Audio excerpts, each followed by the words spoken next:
Hi, everyone, and welcome to Card Central 365. He's Ethan Hannaford. I'm Luke Slaybaugh, and we're coming off a weekend in which it's all wins for St. Louis. The Blues get their first home win.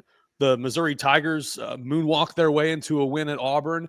St. Louis City draws, which is pretty much a win in Major League Soccer. And we thought, retrospective episode, Ethan and I searching for our favorite St. Louis Cardinals win of 2025.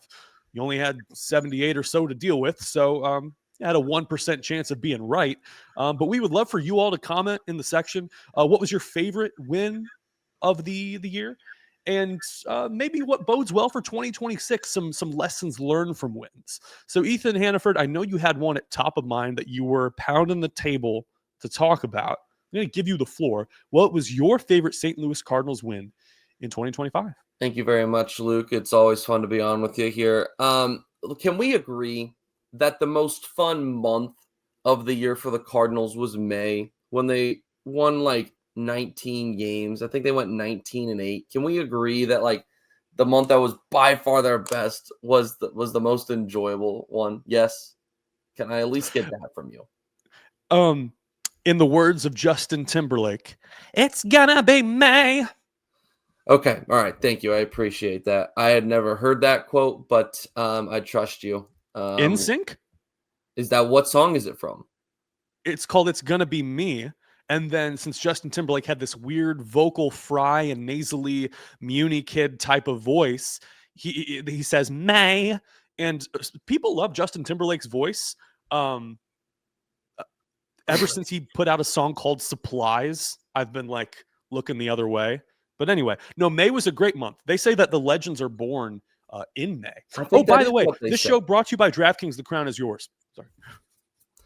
So the reason that I bring up May is because yes, that is when my game occurred, and then the Cardinals went on a little bit of a run in the month of May. How many games did they win in a row? Let's see. They to start off the month, 1, 2, 3, 4, 5, 6, 7, 8, 9. They won 9 in a row, is what I'm seeing. And then they won 1, 2, 3 more in a row. And then they had a tough series against the Tigers when they lost 2 out of 3. And then they had what in my opinion, you could have really picked any of these 3 games from this series, and they would have all been Game of the Year candidates. The Arizona Diamondbacks came into town, who had been off to a rough start to the year, but it was a team that was 2 years removed from a World Series appearance. They had made more additions during the offseason. Seriously, a talented roster. They just couldn't, unfortunately for them, put it all together in 2025. I'm going to go to game number 2 of this series where I believe it was Matthew Liberatore that got the start against Merrill Kelly. And this game was back and forth throughout. In fact, when I look back on this one, I don't know if there is a win that the Cardinals had this year where I was more upset yelling at my TV during moments of it than I was during this one. The Cardinals got off to an early lead in this one when Ivan Herrera would single in Mason Wynn in the bottom of the first to take a 1-0 lead. A couple of innings later, a little more than a couple, but back in the 5th inning, Randall Grichuk would even up the game with a solo home run to left field. Former Cardinal Randall Grichuk. That is, the game would remain 1-1 as you get deeper into the bottom of the 7th inning. So Merrill Kelly in this one goes 6 innings, allowing 6 hits. He ends up allowing 4 runs, but he was stellar for the first 5 1/3 of this game. Matthew Liberatore was stellar as well. This was during the time of year, Luke, if you remember, where Matthew Liberatore was really at his peak, and it was a lot of fans were looking at him and saying, "Oh my goodness, we've unlocked it. He's the guy, Matthew Liberatore. We won the trade. We won the trade, everyone." And obviously, as he would have more time on the mound, exhaustion, fatigue would play into that. But at this point, it was near his peak if it wasn't his peak. Went 7 innings, 6 hits allowed, 1 run that was earned, and 4 strikeouts, dipping the ERA at that point to 2.73. So we start off picking this game up in the bottom of the 7th inning, where Jordan Walker is at the plate after Alec Burleson had singled to right and Nolan Arenado had walked. So there's runners on first and second. Keep in mind at this point, let's see how many outs are there at this point. I'm walking through the gameplay here. No outs. So there's no outs at this point in the bottom of the 7th inning. Jordan Walker stepping up to the plate against Tim Lawler, who had just recently entered into the game. Excuse me. I'm so sorry. I'm bouncing all over the place. Merrill Kelly was still in the game at this point. Forgive me. Jordan Walker smokes a double to left center field that would allow 2 runs to score, Burleson and Arenado. This makes it 3-1. This was the last batter that Kelly would face. The next batter that would face off against Jalen Beeks was Victor Scott. He would ground out, allowing for Walker to advance to third. Joel Pozo would ground out on a sky-high chopper down the third base line that allowed for Walker to score. So now the score is 4-1 heading into the 8th inning, and this is where things start to get chaotic. The first batter of the inning is Ketel Marte. He doubles to right field. Kyle Leahy, the new pitcher, into the ball game. Geraldo Perdomo then singles on a line drive to right field, putting runners at first and third. Lourdes Gurriel Jr. would then come up to the plate. He would hit a sacrifice fly to Victor Scott in center field, so that would allow for Marte to score. 4-2 is the score at this point. Eugenio Suarez then steps up to the plate, and he singles on a fly ball to center field. The thing about this is it sets it up for Josh Naylor. And Josh Naylor, this is the part where I yelled at my TV, Luke. I know I'm going all over the place here, but this is where we get to the point where everyone at Busch Stadium is in absolute turmoil, thinking this is the most Cardinals thing ever. Josh Naylor smokes a line drive to Jordan Walker in right field, and Walker, who had been playing really good defensively up to this point in the year, gets caught on one of those in-between balls where he's not sure if he should let it bounce in front of him or if he should dive for it. Well, he kind of does both. He hesitates, and then he dives. The ball gets past him. As a result, 2-run score, tying the game. Josh Naylor ends up at third base with a triple. So now the game, all of a sudden, you just scored 3 runs in the inning prior, leading 4-1. And now in the 8th inning, you've given up the lead. It is 4-4 now, and it gets worse. After a Moreno ground out to advance Naylor to third, Randall Grichuk would double.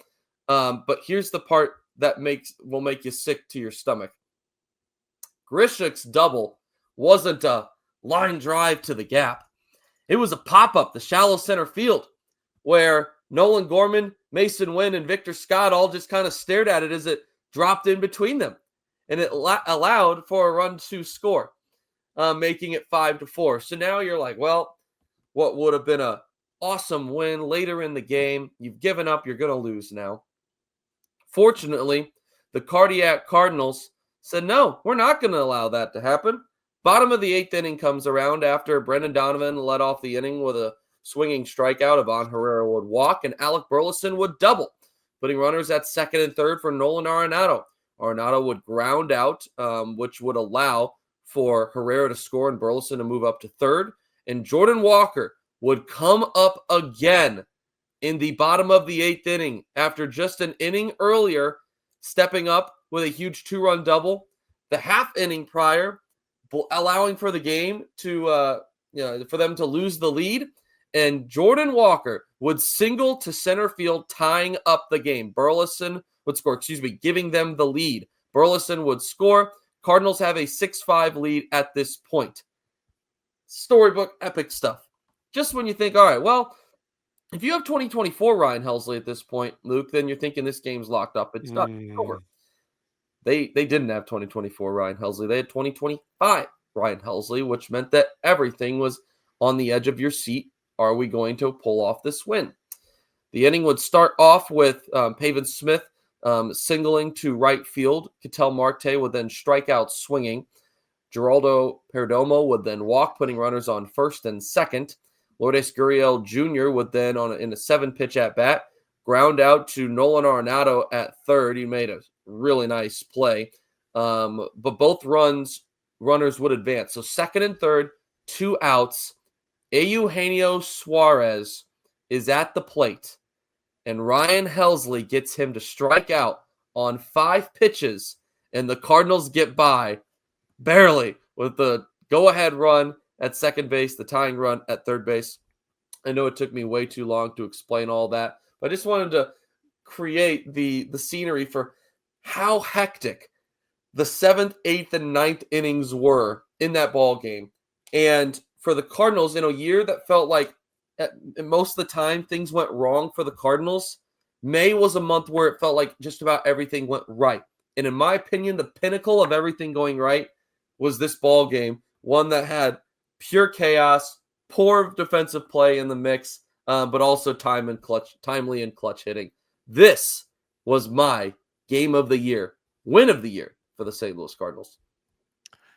Very cinematic, and I appreciate you laying it out beat by beat. Go ahead, if you haven't already, leave a comment. Let me know where you're commenting from, how long you've been a Cardinal fan for, and your favorite win as well. There's going to be some honorable mentions here, I'm pretty sure. And while you were disclosing yours and laying out beat by beat what yours was, I had an honorable mention come to mind. Okay. And I had to Google it and look it up as you were talking. We're going to talk about that in just a second.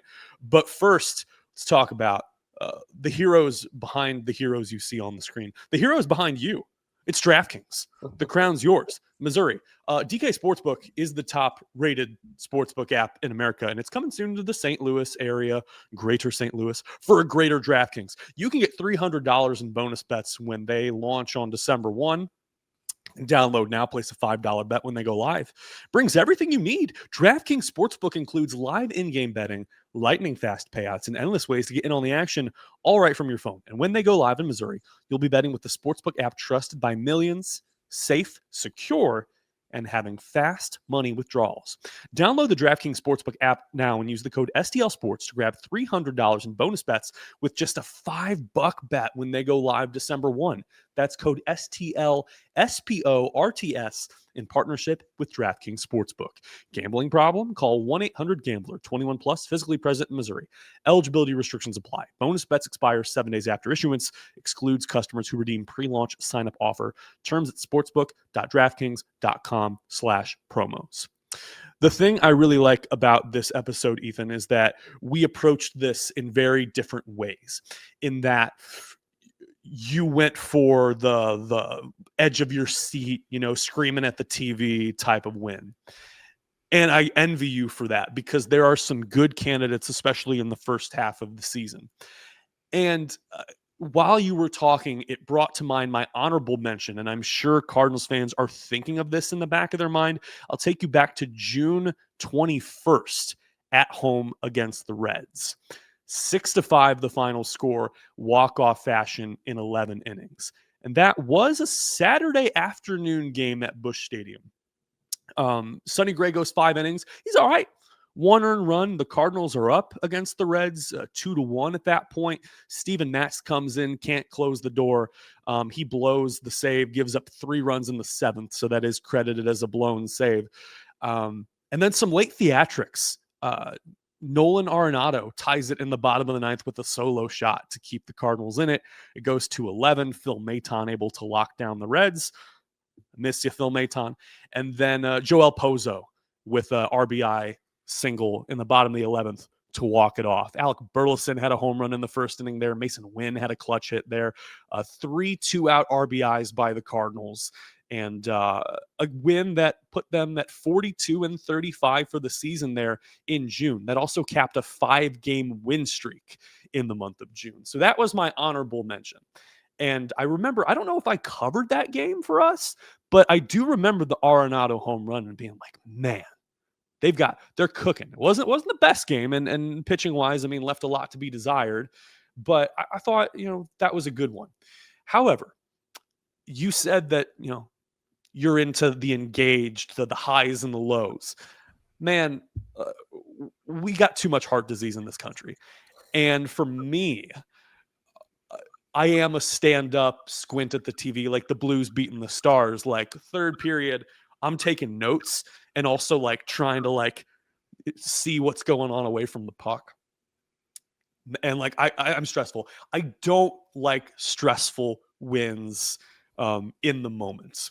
Maybe it's the journalist in me, you know, walk off touchdowns, you know, Hail Marys, excuse me, and all these, you know, last minute plays that can really throw your routine for a loop. So my approach to this was, what was the most complete game that the Cardinals played? What was the zenith? What was the pinnacle of the Cardinals 2025 season? We mentioned that June 21st game. Let's go 8 days later to June 29th, game 3 against the Cleveland Guardians in Ohio, completing a 3-game sweep of the Guards. 7-0 the final. You mentioned left-hander Matthew Liberatore. He started this game as well, won his 3rd consecutive start, which at the time was a career high. 6 innings, 5 strikeouts, 5 walks, mind you. So 96 pitches, but for a guy with a rubber arm, a guy who improved to 6-6 with a 3.70 ERA there in late June, Cardinal fans, again, as you said, mentioned that they had won the trade. That was kind of the narrative that, hey, if this guy turns into at least a solid 3, you know, you can rest well knowing that a Rosarena isn't around anymore, even though he is competing for a World Series title right now with the aforementioned Eugenio Suarez. Yeah, this is a game in which the Cardinals get a 0 for 5 from Brendan Donovan out of the leadoff spot, starts in left field and then moves to second base. This is a game where Thomas Ajayci puts an 0-4 up at the plate.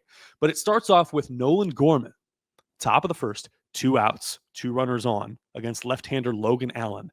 0-1 sweeper, middle in, crushes it for a 3-run home run. Impeccable. Good start. Victor Scott, 2 for 4 in the 9-hole. Hit a 2-run home run in this game as well to pad the lead. His 4th home run of the season. Ethan, he would finish with 5. Just 1 home run after June 29th. You get a sac fly from Pedro Pages. Cardinals go 2 for 7 with runners in scoring position. Fermin and Gorman steal bases.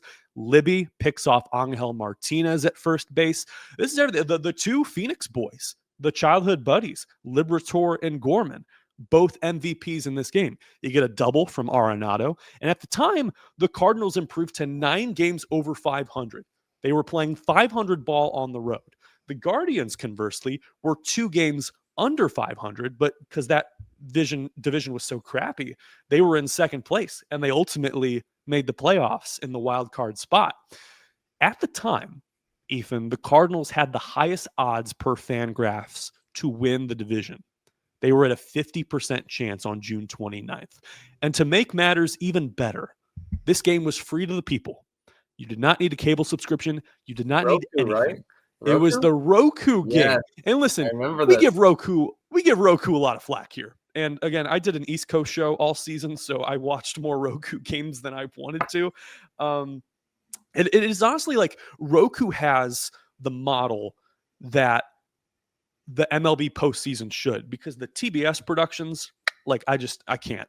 When it comes to how Major League Baseball should approach broadcast crews for the postseason, they should do what Roku does.